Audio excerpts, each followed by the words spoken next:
The wind howled like a wounded animal across the Montana plains, and Owen Crawford thought he heard something else beneath its fury, a sound that might have been human, might have been desperation, might have been the last thing he expected to hear on a night when any sensible soul would be huddled by their fire praying for morning. He set down the harness he had been mending and listened, his calloused hands stilling over the worn leather as the blizzard screamed against the walls of his ranch house. There it was again, a pounding at his door so faint he wondered if he had imagined it, if isolation and the endless white emptiness outside had finally driven him to hearing ghosts.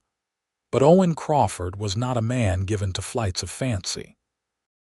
At 32 years old, he had spent the better part of a decade carving out a life from this unforgiving land, building his ranch from nothing but sweat and stubbornness after the war had taken everything else from him.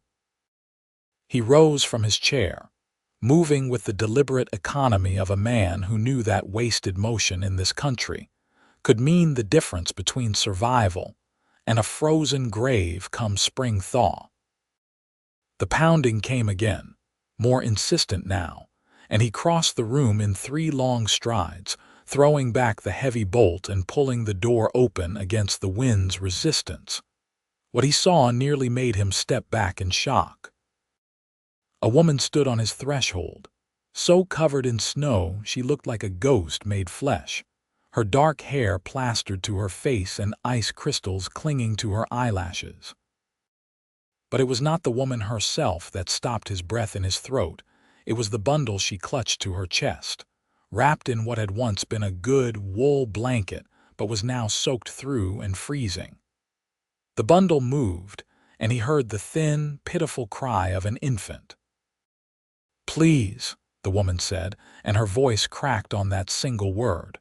Her lips were blue, her entire body shaking so violently he could see it even through the layers of inadequate clothing she wore.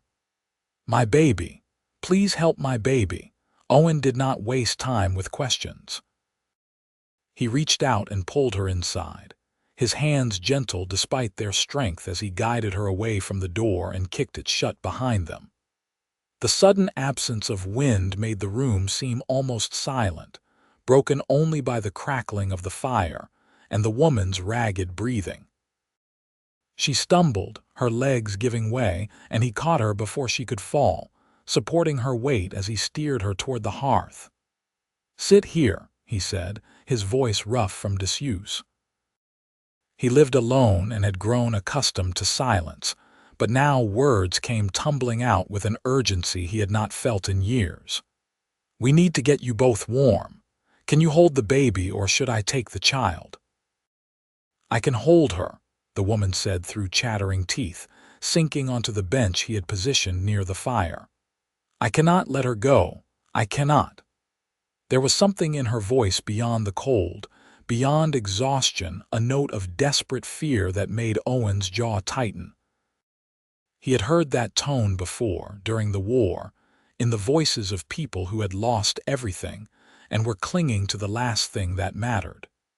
He knelt before her, his hands already working to unwrap the frozen blanket from around the baby.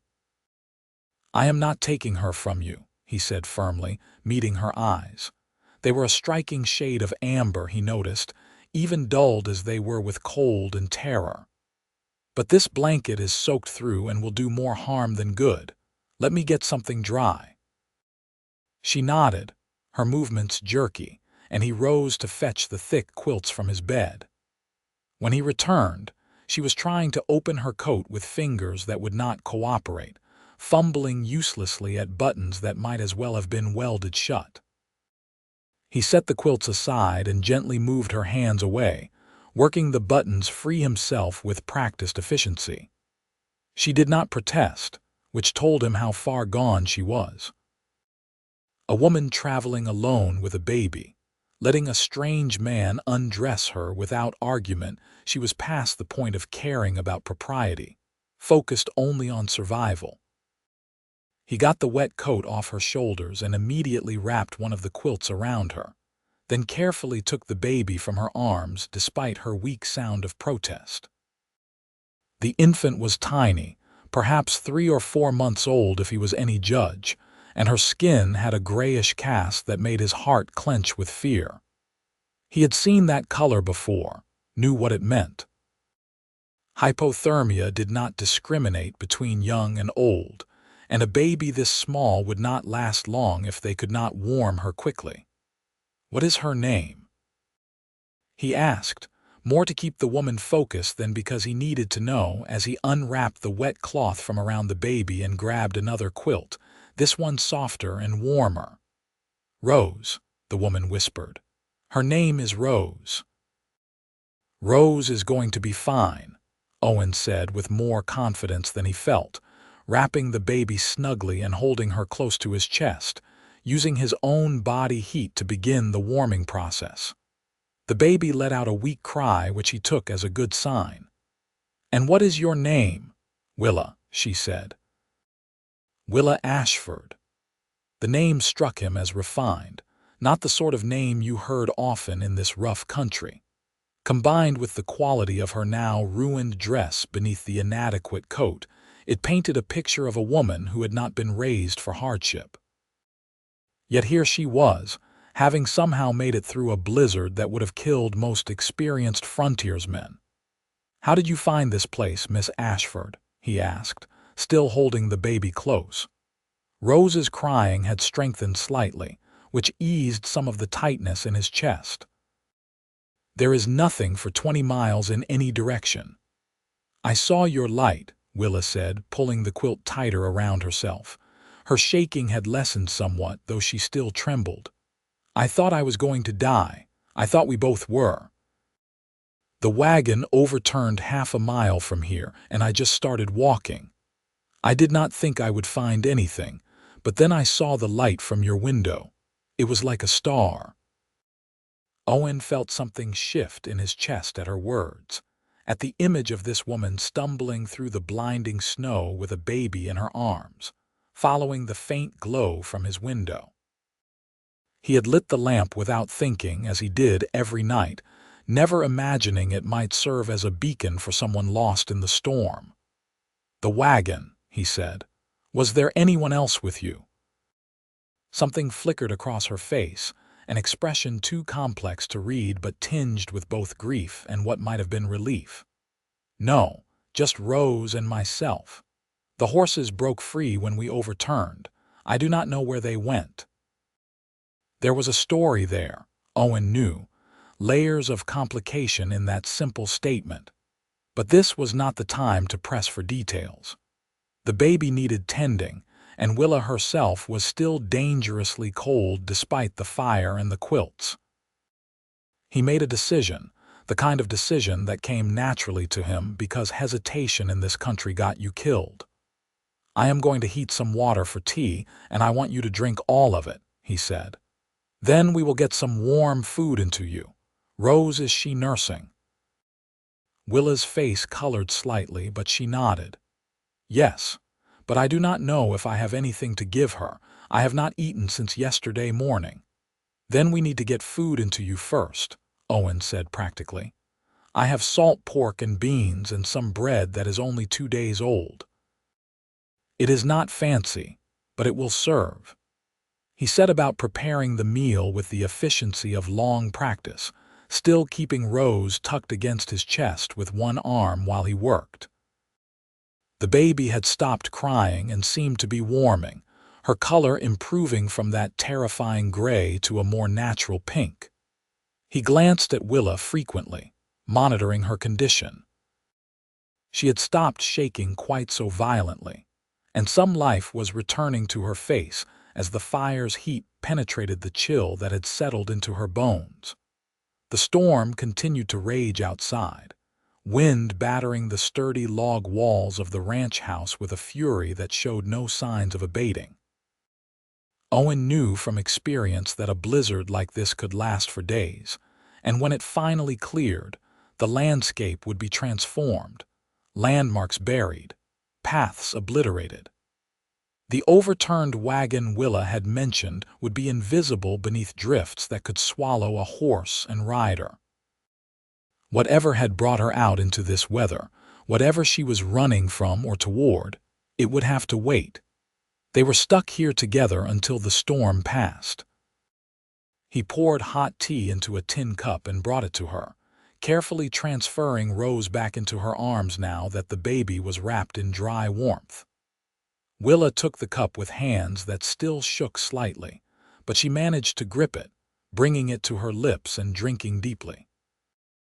He watched her throat work as she swallowed, saw the way her eyes closed in relief at the heat spreading through her. "Slowly," he cautioned. "You will make yourself sick if you drink too fast." She nodded but did not stop drinking until the cup was empty. He refilled it without comment and returned to preparing food, slicing the salt pork and setting it to fry in the cast iron skillet that had been his mother's. The smell of cooking meat filled the cabin, making his own stomach growl despite having eaten his own supper hours ago. He could only imagine how it affected Willa, who claimed not to have eaten in more than a day. While the meat cooked, he heated the beans in a pot and cut thick slices of bread, setting them on tin plates that were worn but clean. He brought everything to the small table near the fire and gestured for Willa to join him. She rose carefully, still holding Rose, moving with the stiff caution of someone whose body had been pushed beyond its limits. He pulled out the chair for her, a gesture of courtesy that felt rusty with disuse, but came back naturally nonetheless. "Thank you," she said quietly, settling into the chair with visible relief. "I cannot express what it means, what you have done. We would have died out there." "You are here now," Owen said simply, taking his own seat across from her. "That is what matters. Can you eat while holding her?" "I have become quite adept at it," Willa said, and there was the faintest hint of humor in her voice despite everything. She shifted Rose to one arm and picked up a fork with her free hand, attacking the food with an intensity that confirmed her claim about not having eaten. He let her eat in peace for several minutes, occupying himself with his own plate, though he watched her from beneath lowered lashes. In the firelight, now that the snow had melted from her hair and face, he could see that she was perhaps 24 or 25, with delicate features that suggested a life far different from the one she found herself in now. Her dress, though travel-stained and damp, had been well made, with small details that spoke of care and money. The hands that gripped the fork were slender, the nails clean despite her ordeal. Everything about her spoke of refinement, of a world of parlors and tea services and soft living, which made her presence here all the more mysterious.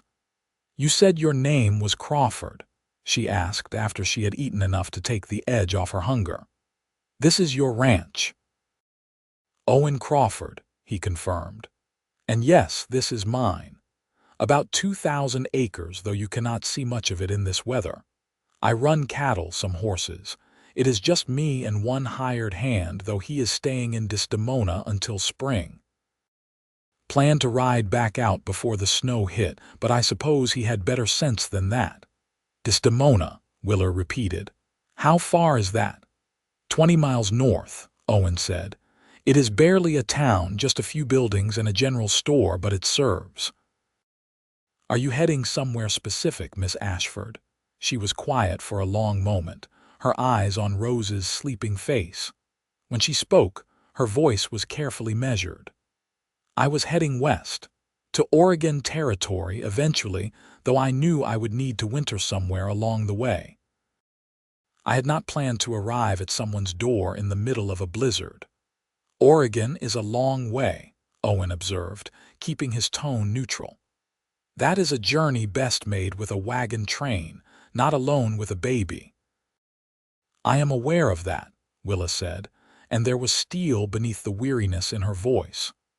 "I did not have the luxury of waiting for spring and a proper wagon train. I had to leave when I did, and I had to leave alone." There it was, the confirmation of what he had suspected. She was running from something or someone. In Owen's experience, a woman alone with a baby, traveling in impossible conditions without proper supplies or planning, was a woman desperate enough to risk death rather than face whatever she had left behind. He had learned during the war not to judge people's choices too harshly. Sometimes there were no good options, only the least terrible one. "Well, you are not going anywhere until this storm clears," he said practically. "And even then, it will take days for the roads to be passable, assuming we can find and repair your wagon. You are welcome to stay here until you can travel safely." Willa looked up at him sharply, surprise evident in her expression. "You would let us stay?" "A strange woman and child arrived at your door with no explanation. You have a name and you have a baby and you nearly froze to death," Owen said. "That seems like explanation enough. I am not going to throw you back out into the snow because you have not provided a detailed account of your life story." Something in her face softened at that, the rigid control she had been maintaining cracking just slightly. "You are very kind, Mr. Crawford." "Owen," he said, "if you are going to be staying under my roof, we can dispense with formality. And I am not particularly kind. I am practical. Only a fool would turn away someone in need during a blizzard, and whatever else I might be, I am not a fool." "Still," she said quietly, "thank you, Owen." He nodded, uncomfortable with her gratitude in a way he could not quite articulate. He had done only what anyone would do, what decency demanded, but her eyes held something that suggested she had not encountered much decency lately. It stirred something protective in him, something he had not felt since his sister had died of fever 5 years ago, leaving him alone in a world that suddenly seemed much colder. Rose began to fuss, small mewling sounds that quickly escalated toward a full cry. Willa's expression shifted to concern, and she looked around the unfamiliar cabin with a hint of panic. "She needs to nurse," she said. "Is there somewhere I could?" "My bedroom is through that door," Owen said, pointing to the rough wooden door set in the far wall. "Take as long as you need. I will clean up out here." She rose, gathering Rose and the quilts, and moved toward the bedroom with a murmured thanks. Owen watched her go, then set about clearing the table and washing the dishes in the basin he kept near the fire. The storm showed no signs of letting up, and he found himself mentally cataloging his supplies. He had enough food for 3 people to last several weeks if they were careful, and he had laid in plenty of firewood before the snow started. They would be comfortable enough, if crowded in his small cabin. The bigger problem was what would happen after the storm cleared. Willa had said she was heading to Oregon, but that journey was impossible now. Winter had set in with a vengeance, and the mountain passes would be closed until spring. If she truly could not go back to wherever she had come from, she would need to find somewhere to stay for the next few months. Desdemona had no hotel, barely had any proper buildings at all. The only option would be for her to continue staying here, unless one of the other ranchers in the area would take her in, though most of them were either single men like himself or families barely scraping by who could not afford another mouth to feed. Owen realized he was getting ahead of himself. First they needed to survive the storm, then they could worry about the future. He finished the dishes and banked the fire, adding enough wood to keep it burning through the night but not so much that it would become dangerously hot. He could hear Willa moving around in his bedroom, the soft sounds of her voice as she talked to Rose.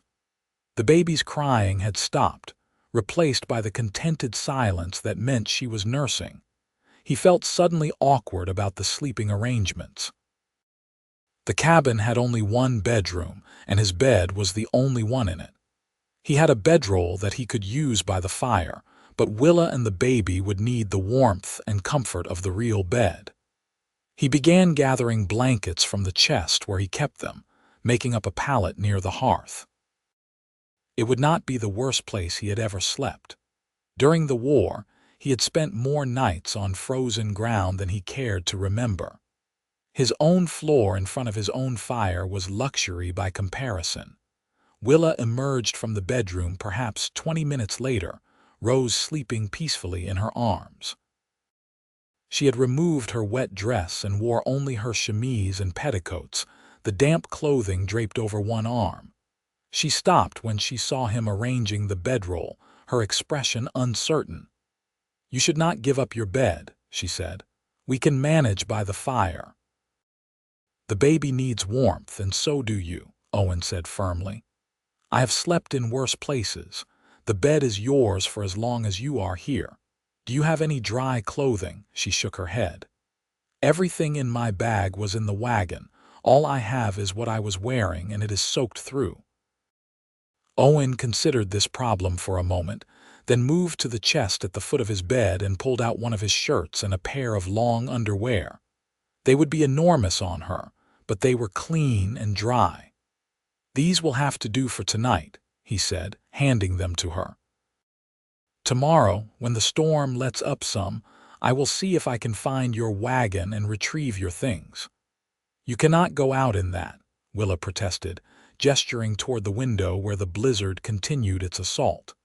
"It would be suicide." "If it clears enough to see more than 10 feet, I will be fine," Owen said. "I know this land, and half a mile is not far, but that is a problem for tomorrow. For now, you should get some sleep. You look about ready to fall over." Willa did look exhausted, he realized, the adrenaline that had kept her going finally draining away now that she was warm and fed and safe. She nodded slowly, accepting the clothes he offered. "I do not know how I will ever repay you for this," she said. "Then do not worry about it," Owen said. "Get some rest, Willa." She returned to the bedroom, and he heard the rustle of fabric as she changed. When she emerged again, she had hung her wet clothes over the back of a chair near the fire to dry and wore his oversized shirt like a nightgown, the long underwear visible beneath. Even in clothes far too large, with her hair hanging loose and damp down her back, she was striking. Owen felt something stir in his chest that he firmly pushed down. She was a guest in his home, a woman in desperate circumstances who needed his help. Whatever he might feel looking at her was irrelevant and inappropriate. "Good night, Owen," she said softly, pausing at the bedroom door. "And thank you, truly." "Good night," he replied, settling onto his bedroll. "If you or Rose need anything during the night, wake me." She nodded and disappeared into the bedroom, closing the door behind her. Owen lay on his back, staring at the ceiling beams barely visible in the firelight, and listened to the storm. He thought about the woman in his bed, about the long journey she had been attempting, about the desperation that must have driven her. He thought about Rose, so small and vulnerable, entirely dependent on the adults around her for survival. He thought about the storm that had brought them to his door, about the lamp he had lit without thinking that had served as their beacon through the darkness. Sleep was a long time coming, but eventually the warmth of the fire and the exhaustion of the day pulled him under. His last conscious thought was that his life had just become far more complicated than it had been that morning, but perhaps, he admitted to himself in the privacy of his own mind, less lonely. When Owen woke, gray dawn light was filtering through the windows and the storm had lessened to a steady snow rather than the violent blizzard of the night before. He rose from his bedroll, muscles stiff from the hard floor, and built up the fire before putting coffee on to boil. He was standing at the window, assessing the weather, when he heard the bedroom door open. Willa emerged, still wearing his clothes, her hair braided loosely over one shoulder. Rose was awake in her arms, making the soft cooing sounds of a baby who was content. "Good morning," Willa said, her voice tentative. "Morning," Owen replied. "How did you sleep?" "Better than I have in weeks," she admitted. "The bed is very comfortable." "How was the floor?" "I have slept on worse," he said with a shrug. Coffee is almost ready. Are you hungry?" "Starving," she said with a small smile. "But I am always hungry these days. Nursing makes me ravenous." Owen set about preparing breakfast, frying eggs from his chickens and warming the leftover bread. They ate together at the small table, and he noticed that some color had returned to Willa's face, the grayish cast of extreme cold replaced by a healthier glow. Rose lay in her lap, awake and alert, watching the world with the serious expression babies sometimes had. "The storm has eased," Owen said between bites of eggs. "I am going to try to find your wagon and see what can be salvaged." "I should go with you," Willa said immediately. "You should stay here where it is warm," Owen countered. "The baby needs you, and there is no sense in both of us being out in the cold.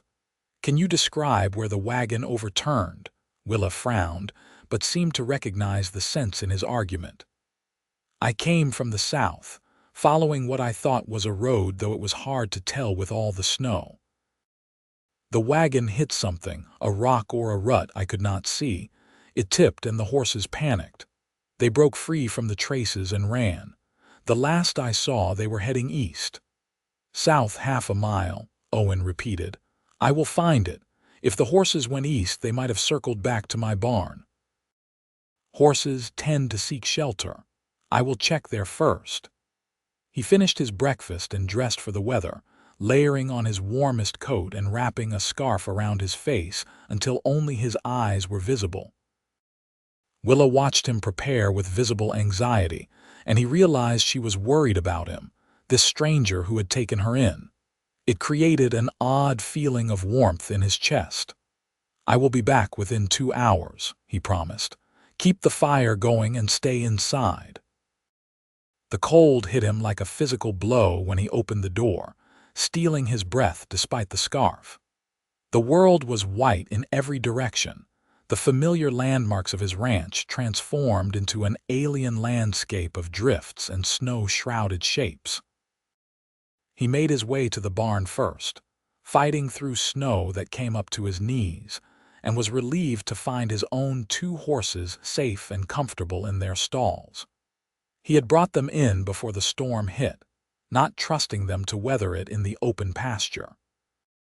At the far end of the barn, in the stall he usually kept empty, stood 2 horses he did not recognize. They were smaller than his draft animals, meant for pulling a light wagon rather than heavy farm work. Their coats were matted with ice and they looked half-starved, but they were alive. Owen felt a surge of relief. Finding the wagon would be easier if he could ride rather than walk, and having recovered the horses would mean one less problem for Willa to worry about. He spent half an hour tending to the strange horses, brushing the ice from their coats and providing them with hay and water. They were skittish but too exhausted to put up much fight. Once he was satisfied they were cared for, he saddled his own gelding, a sturdy buckskin named Duke who had been with him for 6 years and could be trusted to keep his head in difficult conditions. The ride south was slow going, Duke picking his way carefully through the deep snow. Owen kept his eyes on the ground, looking for any sign of the overturned wagon. The snow was still falling, though nothing like the fury of the previous night, and visibility was better than he had hoped. After about 15 minutes of careful progress, he spotted something dark against the white, a shape that did not belong to the natural landscape. The wagon was half buried in a drift, lying on its side at an angle that made it clear how violent the overturn had been. Owen dismounted and approached carefully, leading Duke. The wagon was an older model but well-maintained, or had been before the accident. One wheel was completely shattered, and the canvas cover that had stretched over the back was torn and flapping in the wind.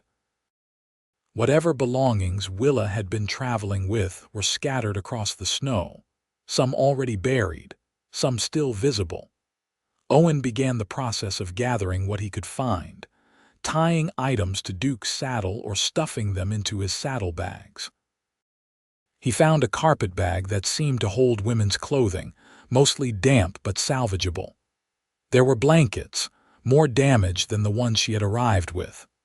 A small trunk held what looked like personal items, a hairbrush, some jewelry, letters tied with ribbon. He loaded everything carefully, treating her possessions with respect even though he did not know her story. As he worked, he noticed something that made him pause. Scattered in the snow near where the wagon had overturned were small dark spots that looked wrong against the pristine white. Owen bent down and brushed away some snow, revealing more of the spots. They were drops of blood, he realized with a cold feeling in his gut. Not much, but enough to be concerning. Someone had been injured in the accident, though Willa had not mentioned it. He thought about how she had moved the night before, the careful way she held herself. She might have been hurt and not wanted to burden him with it, or she might not have realized the extent of her injuries in her desperate focus on reaching shelter. He finished loading what he could carry and decided to leave the wagon itself. It would need to be retrieved properly, with more men and equipment, and that would have to wait for better weather. Right now, his priority was getting back to the cabin and making sure Willa was all right. The blood in the snow worried him more than he wanted to admit. The ride back seemed longer than the ride out, perhaps because he was anxious now, pushing Duke a bit faster than was entirely safe in the conditions. When the cabin finally came into view, smoke rising steadily from the chimney, Owen felt something unwind in his chest. He took care of Duke first, as always, unsaddling him and rubbing him down before carrying the salvaged items to the cabin. Willa opened the door before he could knock, relief evident on her face. "I was starting to worry. You were gone longer than 2 hours. Finding everything took time," Owen said, stamping snow off his boots before entering. "But I found the wagon and recovered what I could. The horses made it to my barn during the night, both alive." "Oh, thank God," Willa said, one hand going to her throat. "I thought they had run off into the storm. I was sure they were dead." "They are half-starved and exhausted, but they will recover," Owen said, setting down the carpet bag and trunk. "I brought your things. They are wet, but we can dry them by the fire." Willa knelt by the carpet bag immediately, opening it with hands that trembled slightly. She pulled out dresses and undergarments, and Owen busied himself with hanging everything near the fire to dry, trying not to look too closely at the intimate items of women's clothing. When she opened the trunk and saw the letters, she made a small sound that might have been a sob, pressing them to her chest. "I thought I had lost these," she said quietly. "They are all I have left of my sister." Owen felt like he was intruding on something private, so he moved toward the door. "I should check on the horses again, make sure they are settling." "Wait," Willa said, looking up at him. "You are bleeding." Owen glanced down and saw that she was right. His hand had a cut across the palm, blood seeping through despite the cold. He must have caught it on something sharp while salvaging the wagon, too focused on the work to notice. "It is nothing," he said, but Willa was already rising, setting the letters aside. "Let me look at it," she said firmly. "You have done so much for us. The least I can do is tend a cut." She gestured for him to sit at the table, and he complied, slightly bemused by her sudden authority. She retrieved a basin of water from where it sat warming near the fire and brought it to the table, along with some clean cloth she found in his cupboard. Her hands were gentle as she took his injured one, turning it palm up to examine the cut. "It is not deep, but it should be cleaned and bandaged," she said, dipping the cloth in the warm water. "This might sting." It did sting when she cleaned the wound, but Owen did not flinch, watching her bent head as she worked. Her braid had fallen forward over her shoulder, and he could see the curve of her neck, the concentration on her face as she tended to him. There was something deeply intimate about the moment, about her hands on his skin that made his chest feel tight. "There," she said finally, wrapping the clean cloth around his palm and tying it neatly. "Try to keep it dry for a day or so." "Thank you," Owen said, his voice rougher than he intended. Their eyes met, and something passed between them, something electric and undefined. Willa drew her hand back quickly, as if she had felt it too, and busied herself with cleaning up the basin. "I saw blood in the snow near the wagon," Owen said after a moment, watching her carefully. "Are you hurt, Willa?" She went very still, her back to him. "It is nothing serious, just some bruising from the accident." "Let me see," Owen said, rising from the chair. "It is not appropriate," Willa said, but there was no real force behind the words. "Neither is you dying of an infection because you were too proud to admit you were injured," Owen countered. "I have seen injuries before, Willa. I was a field medic during the war. Whatever you have, I promise I have seen worse." She turned to face him, and he saw the conflict in her expression, modesty warring with practicality. Finally, practicality won. She lifted the hem of his oversized shirt slowly, revealing her side. Owen drew in a sharp breath. The entire left side of her rib cage was purple and black with bruising, a horrific display of color that spoke of serious impact. "Willa," he breathed, moving closer. "Why did you not say something last night? You had already done so much," she said quietly. "And truly, I think it looks worse than it is.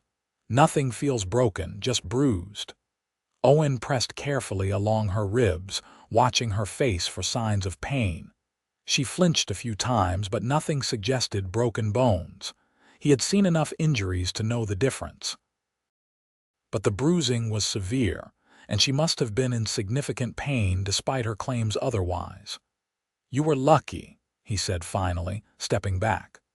"A few inches either way and you could have broken ribs or worse, but this needs to be watched.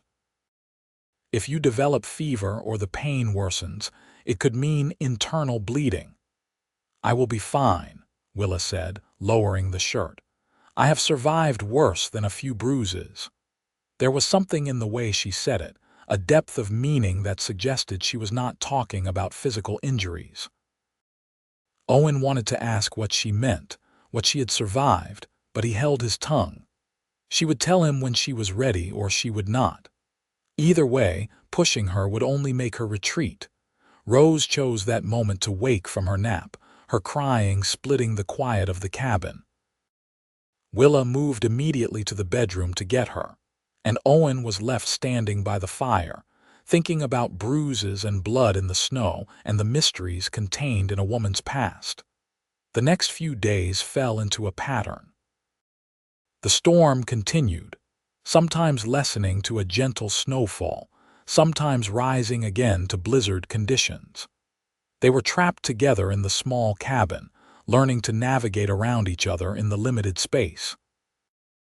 Owen had expected it to be awkward, sharing such close quarters with a woman he barely knew, but instead it felt strangely natural. Willa was up each morning before him, despite having been awake multiple times during the night with Rose. She made coffee and prepared breakfast, moving around the kitchen area with increasing familiarity.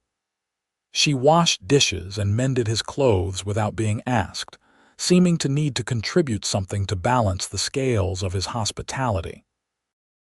He tried to tell her it was not necessary, but she fixed him with a look that reminded him of his mother, and he knew better than to argue. For his part, Owen took care of the barn chores, checking on all 4 horses twice a day and making sure they had adequate food and water. He chopped more firewood, keeping them well stocked against the cold. In the evenings, they sat by the fire and talked, sharing the kinds of conversations that people have when they are trapped together by weather and have nothing but time. He learned that she had grown up in St. Louis, the daughter of a banker, raised with all the comforts that money could provide. She had been engaged to be married to another banker's son, a man chosen by her father as a suitable match. She did not say explicitly that she had run away from that engagement, but Owen could read between the lines of what she did not say. "And Rose?" he asked carefully one evening as Willa nursed the baby by the fire. "Is she yours?" Something complicated crossed Willa's face, a mix of emotions Owen could not entirely parse. "She is mine now," Willa said finally. "She is my sister's daughter. My sister Clara died in childbirth 4 months ago. Her husband had died 2 months before that, fever. Rose had no one else, and I could not let her go to an orphanage or be raised by distant relatives who saw her as a burden." "So you took her and ran," Owen said quietly, understanding falling into place. "Your father would not approve." "My father wanted me to give her up and proceed with my engagement as planned," Willa said, and there was steel in her voice. "He said a baby would complicate things, that my intended would not want to raise another man's child. He said Clara made her choices, and I should not ruin my life for them. But Rose is family. She is all I have left of my sister, and I will not abandon her. So yes, I took her and I ran, and I do not regret it." Owen felt admiration rise in his chest for this woman who had given up everything for a baby who was not even her own child. She had walked away from comfort and security from the life she had known to protect an infant. He thought about the blood in the snow, about her bruised ribs, about the desperate journey that had brought her to his door. "You did the right thing," he said firmly. "Family is family, blood or not." Willa's eyes met his, shining with unshed tears. "Not everyone would see it that way." "Then not everyone is worth knowing," Owen said. They talked about other things after that, lighter topics. He told her about growing up on a farm in Kentucky, about losing his parents to cholera when he was 18, about fighting in the war and seeing things that still haunted his dreams. He told her about coming west after his sister died, looking for a fresh start, building his ranch with his own hands from nothing. "It must be lonely out here," Willa observed one evening. "Just you and the land." "Sometimes," Owen admitted, "but there is a peace to it too. No one telling you what to do or who to be, just the work and the sky and your own thoughts." "I think I understand that," Willa said quietly. "I have spent my whole life being told who I should be, how I should behave, who I should marry. When I left St. Louis with Rose, it was the first time I had ever made a choice just for myself. It was terrifying, but it was also freeing." Owen nodded, understanding exactly what she meant.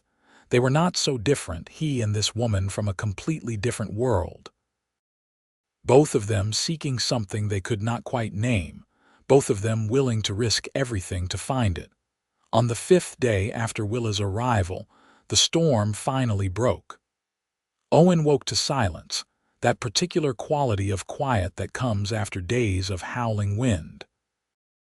He rose from his bedroll and looked out the window to see clear sky, pale blue and cloudless. The sun was just rising, painting the snow in shades of pink and gold, and the world looked pristine and untouched, beautiful in the way that deadly things sometimes are. He made coffee quietly, not wanting to wake Willa and Rose, and stood at the window watching the dawn. The storm was over, which meant decisions would need to be made. Willa could not continue to Oregon now, not with winter settling in. But she could potentially make it to Desdemona, find somewhere to stay until spring. Or she could remain here, though he was not sure what the propriety of that would be. A single man and a single woman living under the same roof would set tongues wagging, even in a place as rough and practical as Montana Territory. He heard the bedroom door open and turned to see Willa emerge, Rose in her arms. She had put on one of her own dresses now that they had dried, a simple blue calico that fit her properly and looked far better than his oversized shirt had. though he felt an odd pang of regret seeing his clothes on her, had created a sense of intimacy he had not realized he enjoyed. "The storm is over," she said, joining him at the window. "Yes," Owen confirmed. "We should be able to get to town in a day or two once I clear a path." "To town," Willa repeated, and something in her voice made him look at her sharply. She was staring out at the snow, her expression carefully neutral in a way that suggested strong emotions being held in check. "Or you could stay here," Owen heard himself say, the words coming out before he had fully thought them through. "Until spring, I mean." "It is not proper, but it is practical. You cannot go on to Oregon until the pass is clear anyway, and Desdemona has nowhere for you to stay. Here you would have warmth and food and safety." Willa turned to look at him, surprise evident on her face. "You would let us stay? For months?" "I would," Owen said, committing fully to the decision now that he had voiced it. "The cabin is small, but we have managed well enough so far. You could help with the household tasks, and I would handle the ranch work. It would be a partnership of sorts, at least until you can continue your journey." "People will talk," Willa said quietly. "It will damage your reputation." "I do not have much of a reputation to damage," Owen said with a shrug. "And the nearest neighbors are miles away. Who is going to know besides us?" He watched her think it over, saw the conflict playing across her face. She wanted to stay, he realized. The relief that had flooded her expression when he made the offer told him that, whatever brave front she put on about continuing her journey, she was terrified of going back out into the cold and uncertainty with a baby to protect. "I cannot pay you," she said finally. "I have almost no money. Everything I had went to purchasing the wagon and supplies for the journey." "I am not asking for money," Owen said. "I am offering you a place to stay, Willa, that is all. No strings, no expectations beyond sharing the work of keeping us all fed and warm." "Why?" she asked, and there was genuine confusion in her voice. "Why would you do this for us? We are strangers. This is not your responsibility." Owen considered the question, trying to articulate something he barely understood himself. "Maybe because I know what it is like to be alone and desperate," he said slowly. "After the war, after my sister died, I had nothing and no one. I came out here because I had nowhere else to go. If someone had offered me shelter and safety when I needed it most, it would have meant everything. Maybe this is my chance to give that to someone else." Willa's eyes were bright with tears. "You barely know me. I could be anyone." "You are someone who loves a baby enough to give up everything for her," Owen said. "That tells me everything I need to know about your character." A tear slipped down Willa's cheek, and she wiped it away quickly with her free hand. "I do not know what to say. Thank you feels inadequate." "Then just say yes," Owen said. "Stay through the winter. When spring comes, if you still want to go to Oregon, I will help you repair your wagon and send you off with enough supplies to get you there safely. But until then, this is your home if you want it." "Yes," Willa said, and her voice was firm despite the tears. "Yes, we will stay. Thank you, Owen. Thank you for everything." They stood together at the window, looking out at the transformed landscape, and Owen felt something shift inside him. This woman and this baby had arrived on his doorstep by chance, brought by storm and desperation, but he realized now that he wanted them to stay for reasons that had nothing to do with charity or obligation. In the 5 days they had been here, the cabin had felt less like a place of solitude and more like a home. The sound of roses crying, of Willa's voice humming as she worked, the shared meals and quiet conversations by the fire, all of it had filled something he had not realized was empty. He was dangerously close to caring for them, he realized, close to wanting this arrangement to be permanent rather than temporary. The thought should have frightened him, should have made him pull back and maintain his distance. Instead, it felt right in a way few things in his life ever had. The days that followed established new routines. Owen spent his mornings doing ranch work, checking on the cattle he had moved to the lower pastures before the storm, repairing storm damage, hunting for fresh meat to supplement their supplies. Willa kept the cabin, cooking meals that were far better than anything he had managed on his own, mending and washing and caring for Rose. In the evenings they talked, sharing more of their histories, their hopes and fears and dreams. He told her about his plans for the ranch, about wanting to build it into something substantial, something that would last. She told him about her love of reading, about the books she had left behind in St. Louis, about her sister and the childhood they had shared. They talked about the war and its aftermath, about the country trying to knit itself back together, about the future that seemed both uncertain and full of possibility. Through it all, Owen felt himself falling. It was not a sudden thing, not a moment of realization, but a gradual shift, like the way winter turns to spring, so slow you do not notice until one day you realize everything has changed. He fell for the way Willa laughed, rare but genuine, usually at something Rose did. He fell for her strength, the quiet determination that had brought her through the storm and kept her going despite having lost everything. He fell for the way she looked in the morning with her hair loose, and her face soft with sleep, and the way she sang lullabies to Rose in a voice that was not trained but was sweet and sincere.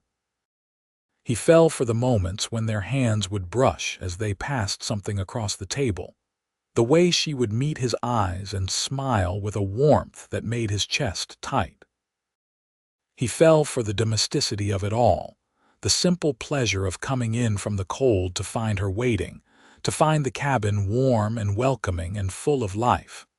December turned to January, and the winter deepened. Owen made a trip to Desdemona once the roads were passable, purchasing additional supplies and letting his hired hand know that he had guests and would not need help until spring. He did not offer details, and Tom, a taciturn man of 50 who had worked for Owen for 3 years, did not ask. When Owen returned to the ranch with the supplies, he found Willa had baked bread and made a stew, and the cabin smelled like home in a way it never had before.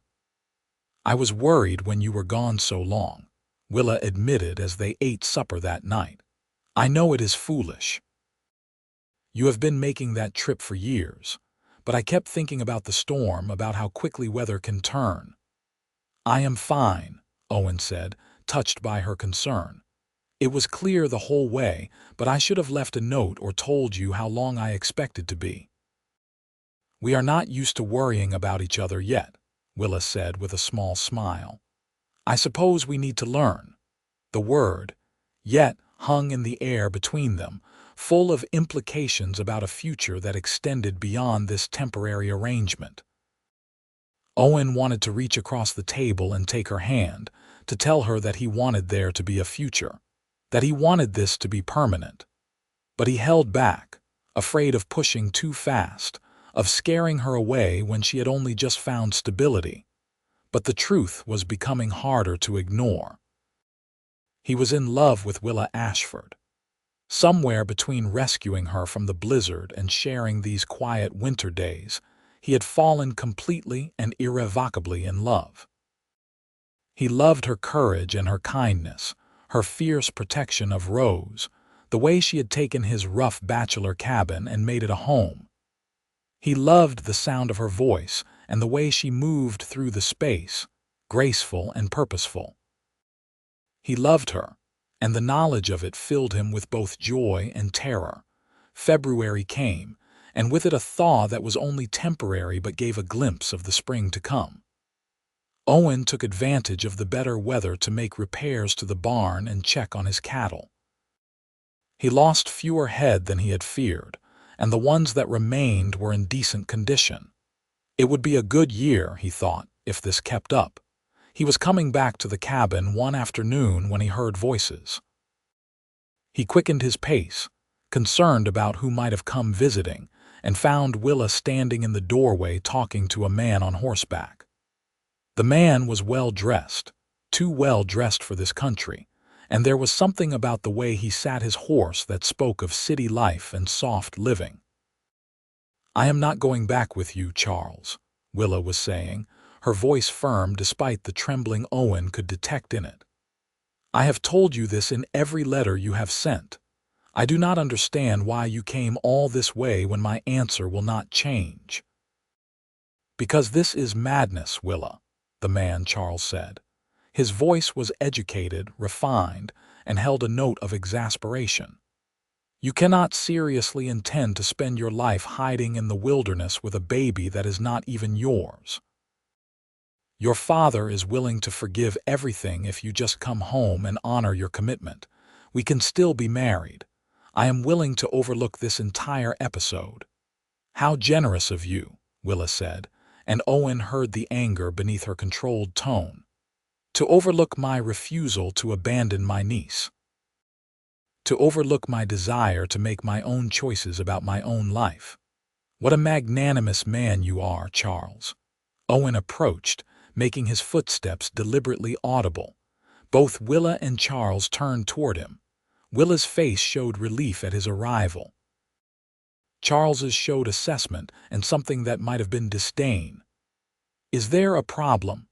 Owen asked, positioning himself slightly in front of Willa in a way that was not overtly threatening but made his protective stance clear. "And who are you?" Charles asked, looking Owen up and down. The disdain was more obvious now, taking in his work-worn clothes and weather-beaten face. "Owen Crawford. I own this ranch. Willa and Rose are my guests." "Your guests," Charles repeated, and he made it sound sordid, implying something that made Owen's jaw tighten. "How convenient for everyone." "Tell me, Willa, is this what you left St. Louis for? To play house with some rancher in the middle of nowhere?"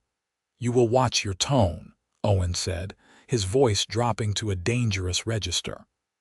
"Willa is under my protection, and I will not have you speaking to her or about her in that manner."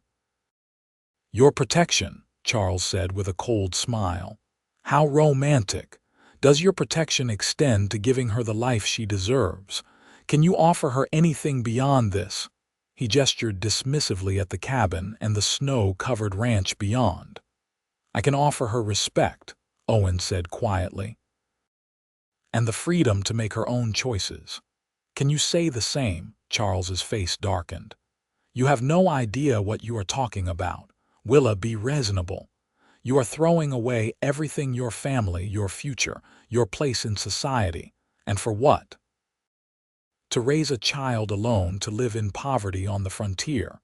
"I am not alone," Willa said, and she moved to stand beside Owen, her shoulder touching his in a gesture of unity. "And I am not throwing away my future. I am choosing it. This is where I want to be, Charles. This is the life I want. You need to accept that and leave." "Your father will disown you," Charles said, playing what he clearly thought was his trump card. "He has said as much. Come with me now and all will be forgiven. Refuse and you will have nothing." "Then I will have nothing," Willa said firmly. "But I will have my freedom and my integrity, and that is worth more than his money or his approval." Charles stared at her for a long moment, and Owen could see him realizing that he had lost, that whatever hold he thought he had over her was gone. Finally, Charles gathered his reins and turned his horse. "You are making a mistake," he said. "Both of you. This frontier fantasy will not last. When you come to your senses, Willa, do not expect me to be waiting." "I would not dream of it," Willa said coolly.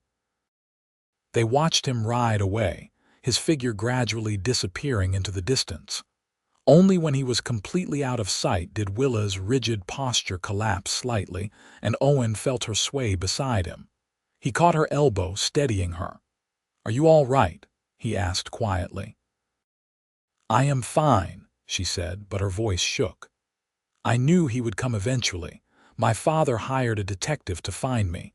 I received a letter last month forwarded through the general store in Desdemona. Charles said he was coming to bring me home." I should have told you, but I hoped he would not actually make the journey." "You could have told me," Owen said gently. "I would have understood." "I know," Willa said, turning to face him. "I know that now. But when I first came here, I was so used to handling everything alone, to not being able to trust anyone. It is hard to break those habits." They moved back inside the cabin, out of the cold. Rose was sleeping peacefully in the cradle Owen had built for her, unaware of the drama that had just unfolded. Willa sank into a chair, and Owen could see her hands shaking. "He said I was throwing away my future," she said quietly, "but the future he offered was not mine. It was what my father wanted, what Charles wanted, what society expected. Living here with you, working to build something real, this feels more like a future than anything I had in St. Louis." Owen knelt in front of her chair, taking her shaking hands in his. "Willa, I need to tell you something. I know this is probably terrible timing, but after what just happened, I cannot keep silent anymore. These months with you have been the happiest of my life. You and Rose, you have made this house into a home. You have made me remember what it is like to care about something beyond just surviving day to day." "Owen," Willa whispered, her eyes wide. "I am in love with you," he said, the words coming out in a rush now that he had started. "I have been falling for you since the night you arrived, and I cannot pretend anymore that this is just a practical arrangement. I want you to stay, not just for the winter but forever. I want to build a life with you, to raise Rose together, to face whatever comes side by side. I know I am not a banker's son with refined manners and city prospects. All I have is this ranch in my 2 hands and a heart that is completely yours if you will have it. Marry me, Willa. Choose this life, choose me, not because you have nowhere else to go, but because you want to." Tears were streaming down Willa's face, but she was smiling, her expression radiant. "Yes," she said. "Yes, Owen, I will marry you. I choose you, I choose this life, I choose all of it. I love you too so much. I did not know it was possible to fall in love so quickly, but every day with you has been a gift. You have given me something I never thought I could have, a home where I am valued for who I am, not who I am supposed to be. Of course, I will marry you." Owen rose and pulled her into his arms, kissing her with all the pent-up emotion of the past months. She kissed him back with equal fervor, her hands coming up to frame his face, holding him close. When they finally broke apart, both breathing hard, Owen rested his forehead against hers. "We will have to go to Desdemona to find someone to perform the ceremony," he said practically. "There is a minister who comes through once a month. We might have to wait." "I do not care how long we wait," Willa said. "I am not going anywhere. This is my home now." They were married 3 weeks later in Desdemona's small church, with Tom serving as witness and a handful of ranchers and their families in attendance. Willa wore a dress she had remade from 2 of her old ones, simple but lovely, and Owen wore his best clothes, which were not much but were clean and pressed. Rose slept through most of the ceremony in Willa's arms, waking only at the end to add her cries to the general celebration. The winter gave way to spring gradually, snow melting to reveal the land beneath. Owen and Willa settled into married life with an ease that suggested they had been together for years, rather than months. They worked side by side on the ranch, Willa proving to have a natural skill with the horses and a head for numbers that made managing their accounts far easier than it had been when Owen did it alone. Rose grew and thrived, her solemn baby face giving way to smiles and laughter as she became more aware of the world around her. She learned to crawl that spring, chasing after the barn cats and pulling herself up on furniture. Owen found himself completely besotted with her, this child who was not his blood but was his daughter in every way that mattered. In May, as the wildflowers bloomed across the grasslands, and the cattle grew fat on spring grass. Willa came to him one evening with news that made his heart soar. She was with child, their child, due in late autumn if her calculations were correct. "I know it is fast," she said, searching his face for his reaction. "We have only been married a few months and Rose is still so small, but I am happy about it, Owen. I want this baby." "I am happy too," Owen said, pulling her into an embrace. "So happy, Willa. Our family is growing and it is everything I never knew I wanted." The summer was busy with ranch work, with preparing for the baby, with all the countless tasks required to maintain their life. They hired Tom on full time, needing the extra help, and he moved into a small bunkhouse Owen built near the barn. Tom adored Rose, proving surprisingly good with children despite his gruff exterior, and he often took her on short rides around the property on his gentle mare, letting Willa rest as her pregnancy progressed. In October, on a cool morning with frost on the ground, Willa gave birth to a son they named Oliver, after Owen's father. The labor was difficult, lasting through the night and into the next day, and Owen spent those hours in an agony of fear, remembering Willa's sister who had died in childbirth. But Willa was strong, and when Oliver finally arrived, red-faced and screaming his displeasure at the world, Owen felt tears stream down his face at the sight of his wife holding their son. "He is perfect," Willa said, exhausted but smiling. "He looks just like you." "He is perfect because he is yours," Owen said, kissing her forehead. "You are amazing, Willa. Thank you for this gift."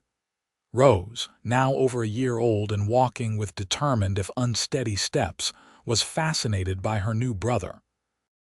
She would pat his head gently, saying "baby, baby" in her small voice, and Willa and Owen would exchange glances of pure contentment. Life settled into new rhythms. The ranch prospered as Owen had hoped, growing from a modest operation into something substantial. They added to the cabin, building on a second bedroom and expanding the kitchen, making it a true family home. More neighbors moved into the area as Montana territory grew, and the community around Desdemona expanded. Willa became known for her kindness and her skill with nursing, helping other families with childbirth and illness when needed. 2 years after Oliver's birth, Willa gave birth to twin daughters, Emma and Grace, and the cabin rang with the sounds of children laughing and playing. Owen built onto the house again, adding a second story to accommodate their growing family. Rose, now nearly 4, helped care for her younger siblings with a seriousness that made both Owen and Willa smile. On a spring evening when Rose was 5, and the twins were toddling around getting into everything, Owen and Willa sat on the porch they had built the previous summer, watching the sun set over the mountains. Oliver was asleep in Willa's arms, worn out from a day of following his father around the ranch, and Rose was inside reading to the twins from a picture book. "Do you ever regret it?" Owen asked quietly. "Giving up your old life, ending up here?" Willa turned to look at him, her face illuminated by the golden light of sunset. "Not for a single moment," she said firmly. "This life, this family, you are everything I never knew I needed." That night I knocked on your door in the blizzard, holding Rose. I was running from everything I had known. I thought I was fleeing to save her, to give her a better life. But I was saving myself too. You opened your door that night, and you opened your heart, and you gave me something I had never had before: true love, true partnership, a true home. You gave me those things too, Owen said, reaching over to take her free hand. I was just existing before you came, going through the motions of life but not really living. You and Rose, you brought me back to life. You made me remember what it is like to hope, to dream, to love. We made each other whole, Willa said softly. 2 broken people finding each other in a storm. They sat in comfortable silence as the sun dipped below the horizon, painting the sky in shades of orange and pink and purple. Inside, they could hear Rose's voice rising and falling as she read, the twins' occasional interjections, the sounds of their family. The ranch spread out before them, their land, their home, built from nothing but hard work and determination and love. Owen thought about that night almost 6 years ago, about opening his door to find a desperate woman holding a baby, about the decision he had made in that moment to help rather than turn away. It had seemed like such a small thing at the time, just basic human decency, but it had changed the course of his entire life. It had brought him love and family, and a future richer than anything he could have imagined.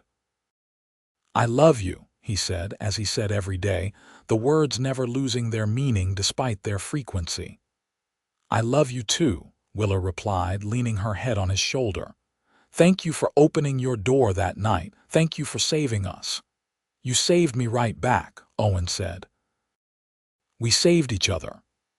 As the stars began to appear in the darkening sky, they sat together on their porch, surrounded by the life they had built, the family they had created, the love they had found in the middle of a Montana blizzard. It was not the life either of them had planned or expected, but it was theirs, and it was perfect. The years continued to pass, each bringing new joys and challenges. Rose grew into a beautiful young woman, her amber eyes so like Willa's filled with intelligence and kindness. She had a gift with horses that surpassed even her mother's, and she spent hours training the ranch's stock, turning out animals that were prized throughout the territory. Oliver became his father's shadow, learning the ranching business from the ground up, his serious nature and strong work ethic promising to make him an excellent steward of the land someday.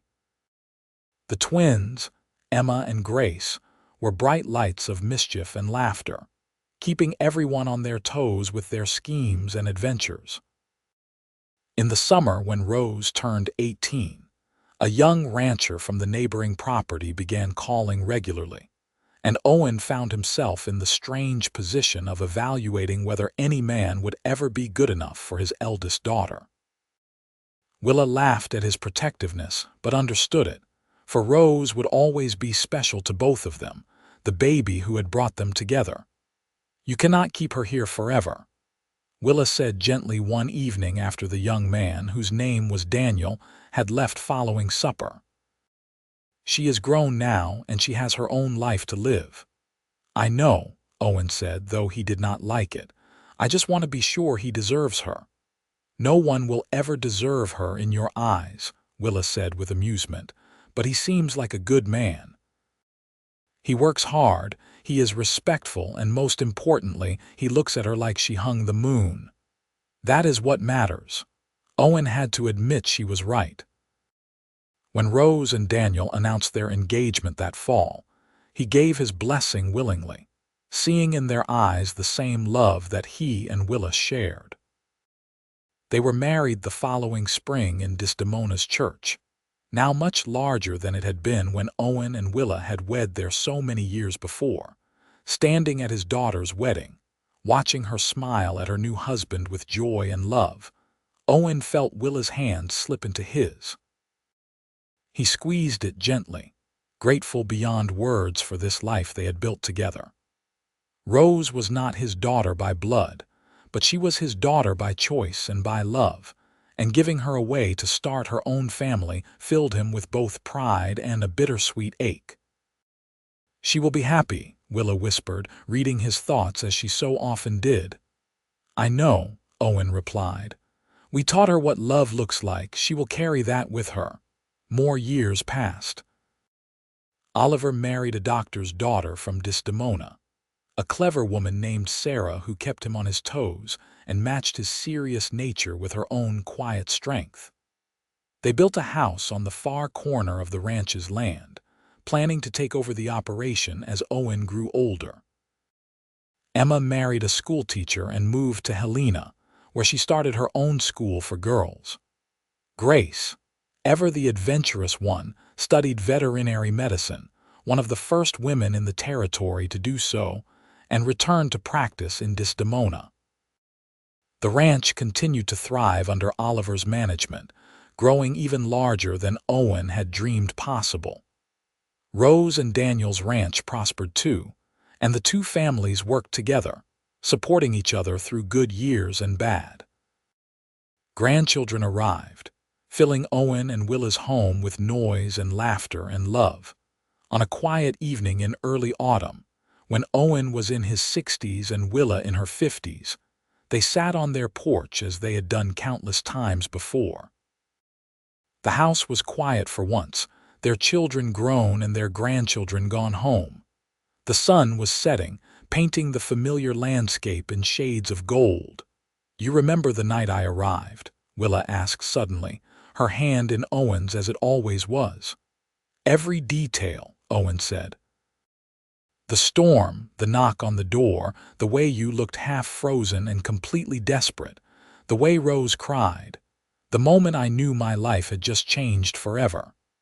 "I remember being so afraid," Willa said softly. "Afraid we would die in the snow, afraid of what would happen if we survived, afraid I had made a terrible mistake running away. And then you opened the door, and somehow I knew we would be all right. I did not know you, but I knew I could trust you." "Best decision I ever made, opening that door," Owen said. "Best decision I ever made knocking on it," Willa replied with a smile. They sat in companionable silence, watching the sun sink lower.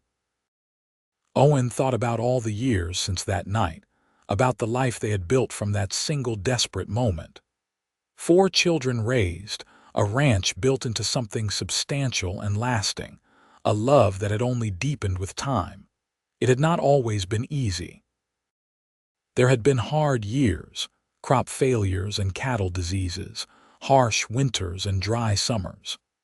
There had been grief too. They had lost Tom to a heart attack 10 years ago, and Willa's father had died without ever reconciling with his daughter, a loss that still pained her despite everything. But through it all, they had had each other. They had faced every challenge together, celebrated every triumph together, built a family and a legacy together. The frightened woman who had knocked on his door holding a baby had become the love of his life, his partner in all things, the center of his world. "I would do it all again," Owen said suddenly.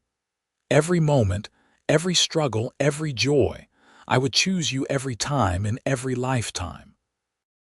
Willa turned to look at him, her eyes bright with tears and love. "And I would choose you," she said. "Always and forever I would choose you." As the sun set on another day, on another year of their life together, Owen Crawford and Willa Ashford Crawford sat on their porch holding hands, surrounded by the evidence of a life well lived and a love that had endured. The ranch spread out before them, worked now by their children and grandchildren, a legacy built from nothing but determination and hope.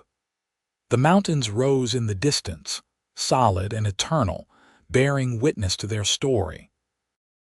And if someone had asked Owen in that moment if he believed in fate, in destiny, in the idea that some meetings are meant to be, he would have said yes without hesitation. Because a blizzard had brought Willa to his door, and he had opened it, and in doing so had opened his heart to the greatest adventure of his life. Their story had started with a knock in a storm, with desperation and hope and a leap of faith. It had become a love story for the ages, a testament to the power of compassion and courage and choosing to love, despite all the reasons not to. They had built something beautiful together, something lasting, and as the stars began to appear in the darkening Montana sky, they knew that what they had created would endure long after they were gone. The next generation was already carrying on their legacy, teaching their own children the values they had learned: hard work, integrity, family, love. Rose's children rode the same trails she had ridden as a girl. Oliver's sons learned ranching from their father as he had learned from Owen. Emma's students in Helena learned that women could do anything they set their minds to. Grace's veterinary practice served the community with the same dedication to service that Willa had modeled throughout her life.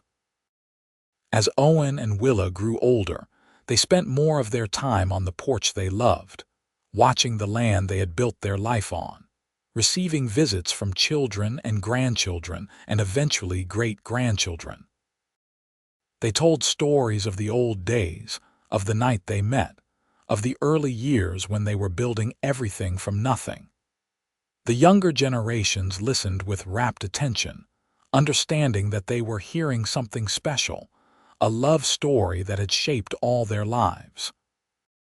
On a spring morning when the wildflowers were blooming and the air smelled of rain and new growth, Owen Crawford passed away peacefully in his sleep, his hand held by Willa as it had been for over 40 years.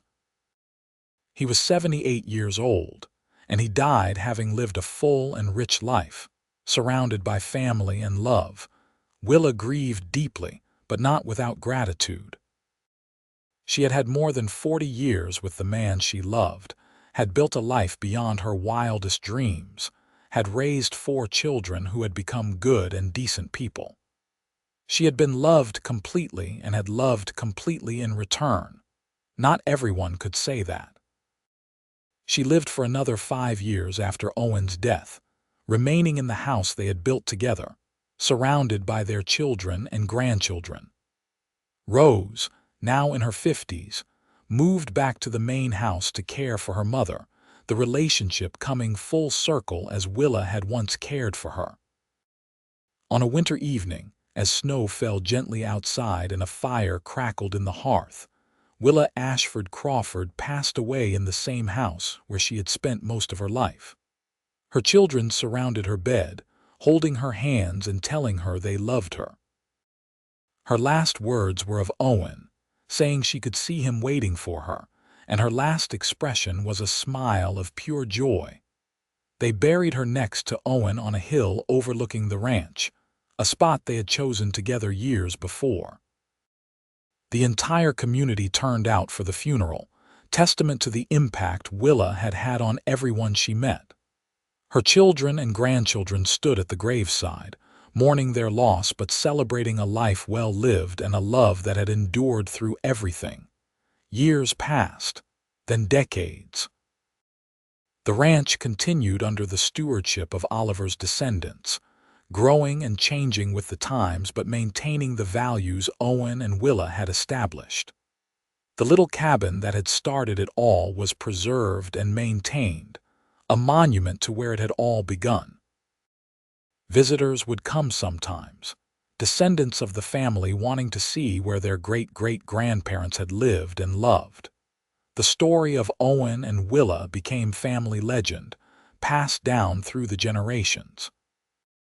The tale of the blizzard night, of the desperate woman with a baby, of the rancher who opened his door and his heart, of the love that grew between them. It was told at family gatherings, at weddings, whenever someone needed reminding of what really mattered in life. Because theirs was a story about taking chances, about choosing compassion over caution, about love found in unexpected places. It was about a woman brave enough to give up everything for a child's future, and a man kind enough to offer shelter to strangers. It was about building something lasting from nothing, about partnership and respect and choosing each other every day. Their legacy lived on not just in the ranch that bore their name, not just in the descendants who carried their blood and their values, but in the example they had set. They had shown that love was a choice, that family was what you made it, that home was not a place but the people you shared it with.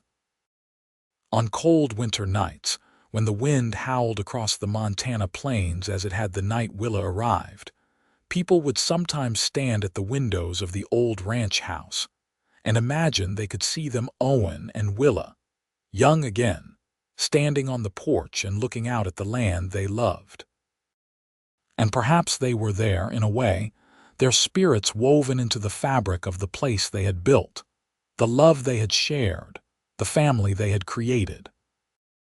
The story that began with a knock during a blizzard had become timeless, a reminder that the most important moments in life often come when we least expect them, that opening our doors and our hearts to those in need can change everything, that love is always worth choosing, always worth fighting for, always worth believing in.